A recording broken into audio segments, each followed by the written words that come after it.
This week's Parsha is Vayigash.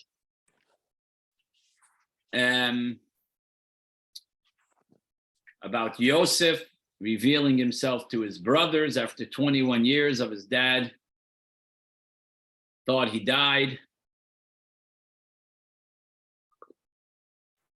So I want to bring a little of an incident in order to explain what we're studying. So James works in a mobile home field, North Texas, and once a week he goes to and he loves what he does. He's passionate about what he does, and he's very excited about his work. And once a week, he goes to Lambert Auto Parts. Progress.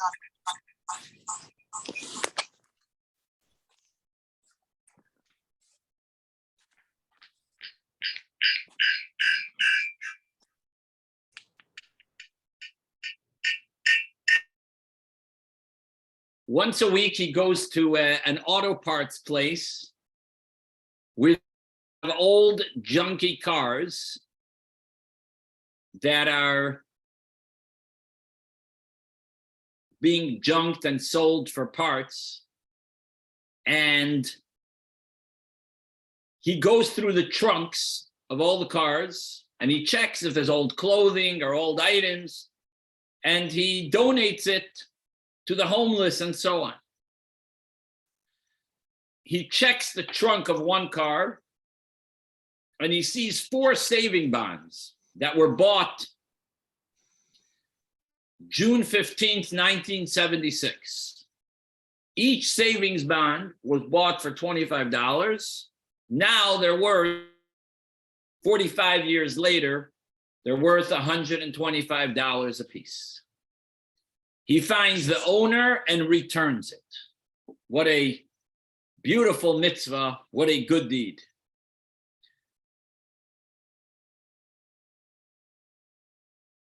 So we're going to explain today, basically, this concept. You know, you have a saving. So for 45 years, the money has been growing, not much. It started with 25, now it's 125.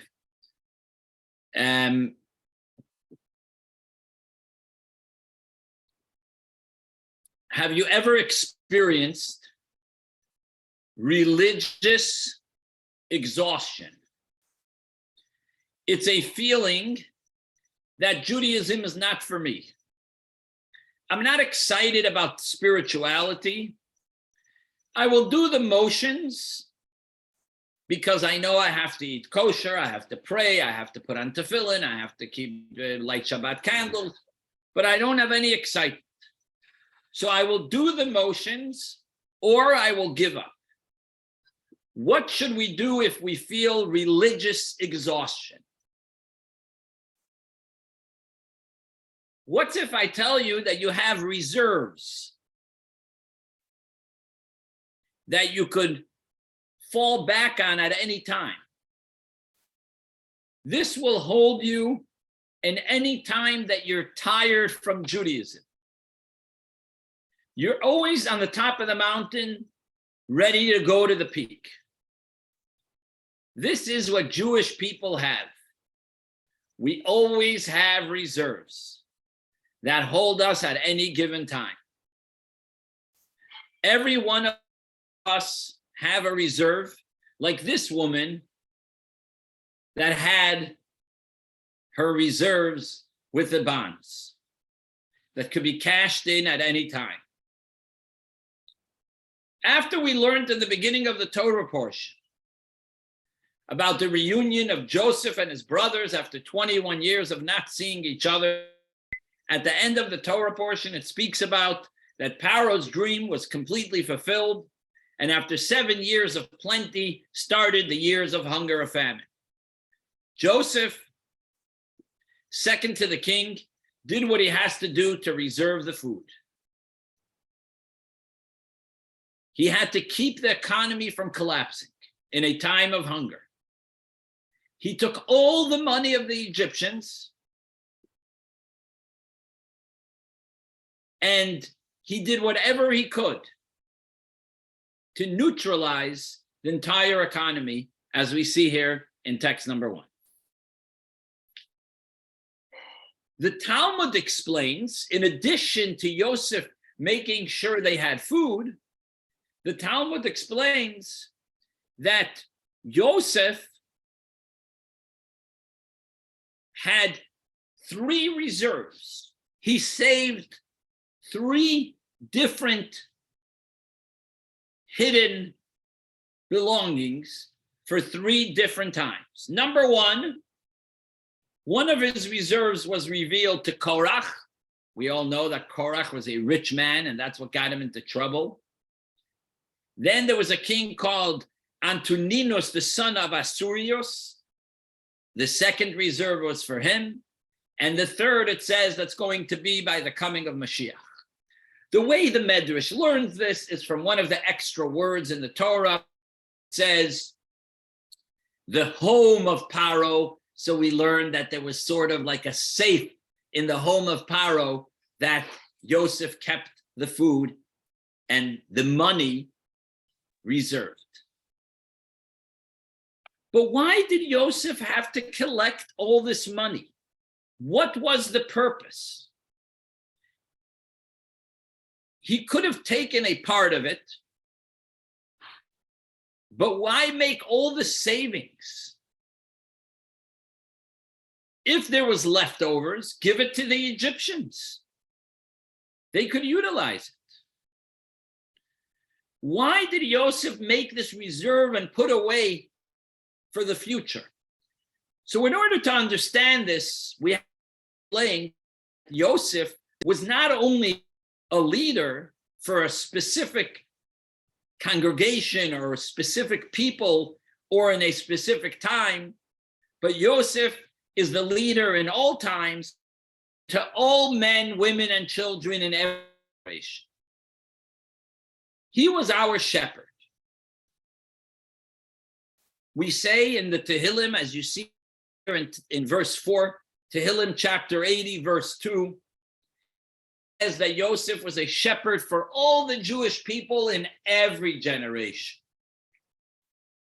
The Kabbalah explains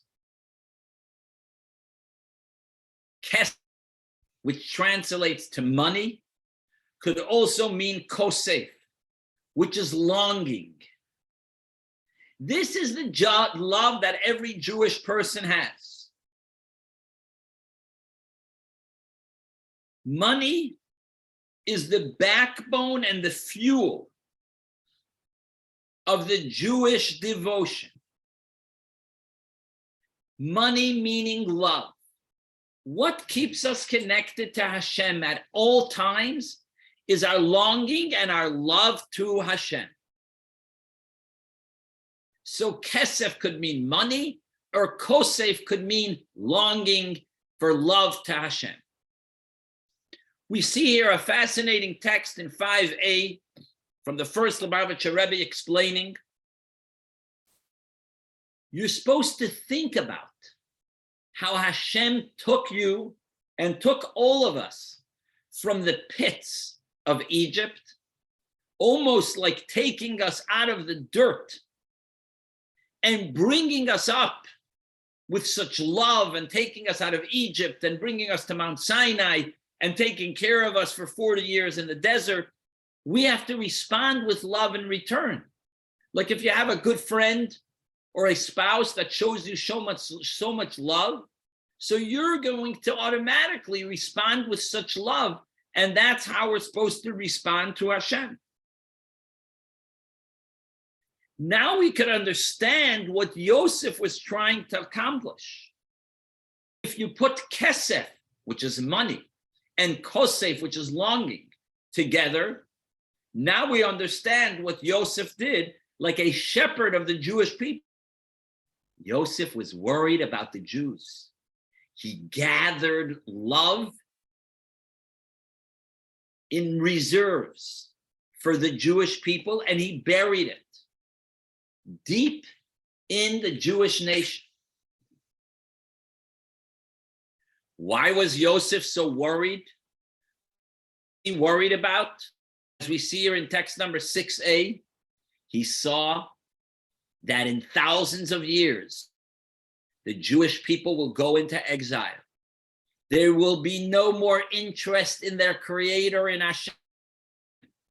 After we finish Mount Sinai, which is the great revelation, we finish this first and second holy temple, which is this great revelation of godliness. We're going to go into exile. The Jewish people are going to have religious exhaustion. And in order to overcome this exhaustion and this boredom and no more interest, Yosef gathered love, and he hid it for his descendants in order that there should be reserves. He was a true shepherd. The final reserve of this strong love will be by the coming of Mashiach. The Kabbalah and the Hasidic philosophy, as you see here in text number 6b, explains that this is called Ava Misuteres, hidden love, that every single Jewish person has. Look what the Rebbe says here in text number 6b. The stress of exile, the stress of making a living, the stress of all the suffering we go through causes us to lose our love and our strong connection with Hashem. Therefore, Yosef stored away this love that each and every one of us have inside us, which is hidden love. He prepared for it. He prepared and he had mercy on us and got us ready for the times that we're in now. We can see this when Yosef spoke to his brothers in text number 7, after they were shocked and they were dumbfounded. They could not speak. They were silent. When Yosef said, I am my brothers, so Yosef gave this whole speech to them, and he said, I'm here to save you, and I came to Egypt in order to sustain you. It's a beautiful speech, but we see in the words of Yosef that he didn't only speak to his generation, but he spoke for generations to come. And therefore he gathered all the money and hid it. We clearly in the words, he said, Ki lemichya shlachani Elokim lifnechem, God sent me here to keep you alive, lifnechem, which is to all generations. As we see here in text number 8, and as it's explained, the concept, Yosef was collecting love because he saw the challenges that are going to come. We see that there's this hidden love that everybody has. Now we're going to explain that we also have, to a certain extent, revealed love, because hidden is nice, but it's challenging to reveal it. Till now, we explained that Yosef buried this hidden love within every single one of us. It's within the DNA of every one of us. Now we're going to explain that Yosef did even more. Yosef awakened not only this hidden love, but also revealed love. And this is revealed in the words of the Zohar, because it calls Yosef a gardener. What is the concept of a gardener? You take a seed, you bury it in the ground, and then something grows. Yosef, seed in the ground, a seed of love, which is called money. But translated to us, it's called love. in order that the Jewish people should grow this love within them. There's two ways to plant a garden. One is to work, plow the field, tending to the garden, and then it will grow after hard work. That's one way to do it. Another way to do it, as the Rebbe explains here in text 10b, another way to do it is through it automatically growing. And then when it grows automatic, you usually end up having weeds.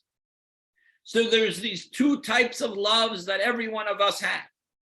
Through hard, heavy lifting, meditation about the greatness of God, meditation how great godliness is, how I'm nothing in comparison to God, how everything I own is pretty much nothing in comparison to Hashem. I'm not necessarily so important. It's more important to serve Hashem and connect with Hashem, and you focus on godliness. It takes a lot of effort. The hidden love that doesn't need so much work. It pretty much comes out on its own. It's pretty much an easy, simple revelation. And this mirrors the two types of plantings that we discussed before. One comes through work in the ground. The next one is the concept of weeds, uncovering the hidden love. It needs a little work, but nothing in comparison to the revealed love. In order to understand this, not that 100% it comes without any work. Think about the crops that grow in the crops that automatically grow. Of course, they grow because it's an outcome from a previous growth. There was some seed in the ground that caused it to grow, but you didn't have to put in the effort. The same thing is the hidden love that comes out in the surface. It's an outcome of a previous planting. The fact that you're Jewish, you can all of a sudden uncover this love. You've ever felt once in a while you're just sitting in your house and all of a sudden you feel this inspiration that I have to become better and I have to improve myself and so on and so forth. So when you work on it and you try to uncover it, it's going to last. You know, many people, like we're soon coming to the secular New Year, people make resolutions, how they're going to behave and improve. And then a few weeks pass and they're just back to normal. Like nothing ever happened, and the resolution, like they never took upon themselves any resolution. And the reason is because it doesn't affect them. You don't really mean it. When you connect with Hashem, you have to work on it. And when you work on it, it's much more meaningful and it has much more passion. So when you have hidden love, the fact that it's hidden means that somebody planted it within you, and that's none other than our loving gardener, and his name is Yosef. He planted a seed of love within your soul thousands of years ago. And only now do you realize that it starts growing. This growth gives us strength to overcome our religious exhaustion, which is boredom. I'm not so interested anymore. But when you put in a little more effort and you try to uncover this love, you will feel excitement with your Judaism. It's marvelous that everyone has this hidden love naturally in his soul, but it's hidden. Of course, it once in a while comes out, thanks to Yosef, but it's still hidden. But eventually, the love of this expire, and it will be changed to sustainable love. That's not naturally in this world. It will happen at the time of Mashiach. We won't have any more this hidden. It will be strong and revealed. Just like we said before, Yosef hid 3 different treasures, one for Korach, and one for the king Antoninus, and one that's going to be by the coming of Mashiach. Then our relationship with Hashem will be strong. It will be 100% revealed. We will unpack the reserves of Yosef. The good news is that we are already prepared and we're already on that path to bring the love, even in exile, through learning the secrets of the Torah. You know, when you drink wine and you drink a little too much wine and you get a little on the high, you start revealing secrets. And this is what it is. It's the secrets that are coming out now. That's Kabbalah, that's the Hasidic philosophy. It's revealing the secrets that allow us to have a stronger connection with Hashem, because the truth comes out, the essence comes out. Hashem will come in a complete revelation. So the message is obvious.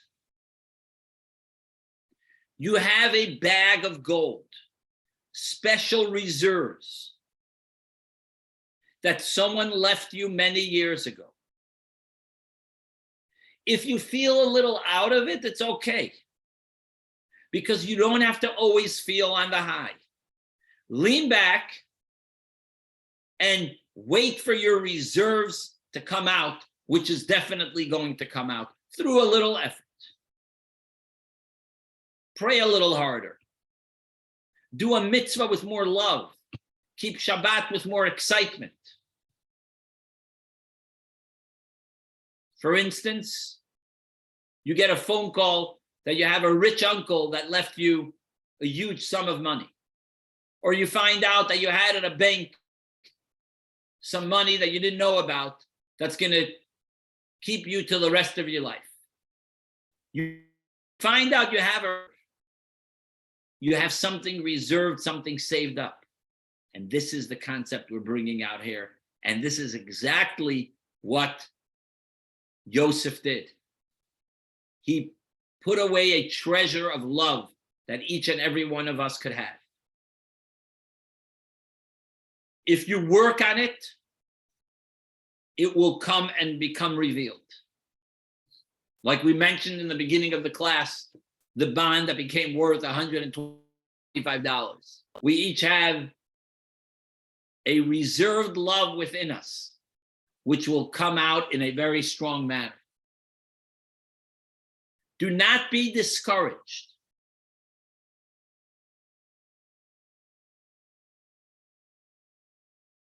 Encourage yourself, inspire yourself, and realize that you have this hidden love within you. When you work on this hidden love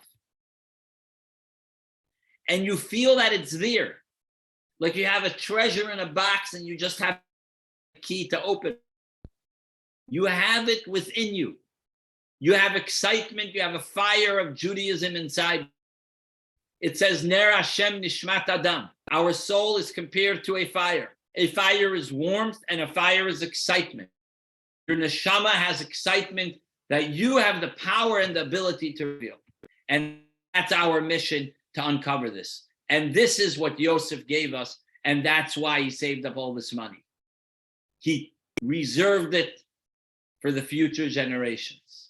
Of course, physically, but most importantly, spiritually, he saved it for all the generations to come.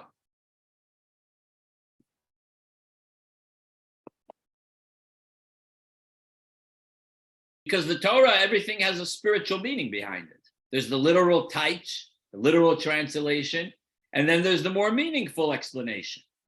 And this is what Yosef, this is what we have to learn, that we're learning from the entire revelation that happened with Yosef HaTzadik.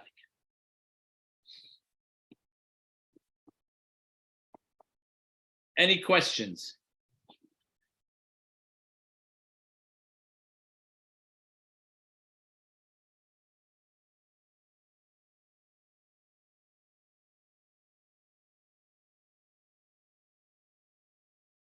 All right. Have a wonderful evening, everyone. And I look forward to seeing you all. It's